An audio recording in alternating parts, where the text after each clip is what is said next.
Rosette Byengoma, the accounting officer at Ministry of Defense, appearing before the probe committee of Parliament into the standard gauge railway controversies, reported to the committee that the involvement of UPDF into the dealings started with a presidential directive. There was a directive from HE, the president, that UPDF should get involved in the rehabilitation of the old railway line.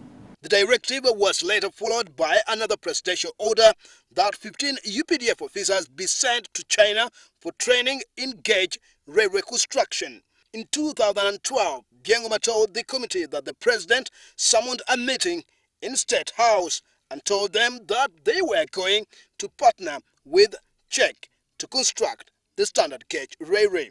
And in this meeting, we were informed that there is a CHEC company, which is a Chinese company, which we could twin with, that is UPDF twinning with that CHEC company. Who informed you? Who in particular informed you? No, we were called at State House for a meeting.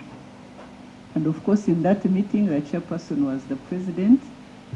And in that meeting, we were informed that the CHEC company is interested in twinning with UPDF. We got a letter from Solicitor General stopping us from signing, which was funny because we already got clearance and because there was a deadline as to when we should sign the MOU.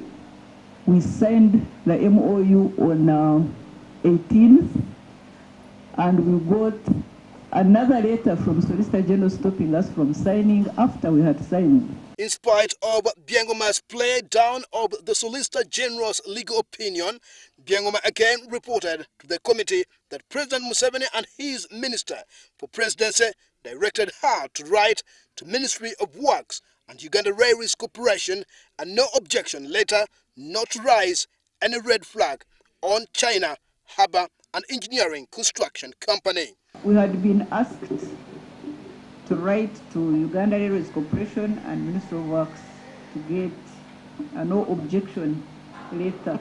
So who was pushing who? There were also directives from the office of the president because the minister for the presidency was chairing some of these meetings. So we were being called, hurry and sign this MOU. In whose interest were you working? In whose interest? We were also interested, Mr. Chairman. Who exactly directed, the president or the honorable minister? I got a call from the minister himself. Name? Honorable Tumwebaze is the minister for presidency. Yeah. So I was told to sign the MOU because it was delaying the whole process. At the center of the standard gauge railway storm is Brigadier Timothy Mutabire, who confessed ignorance that there was no memorandum of understanding between Ministry of Finance and CHEC, blocking government from awarding the contract to China Harbour and Engineering Construction Company. UPDF was already engaged, a new CHEC was being twinned up with yourselves because they had an MOU with the Ministry of Works.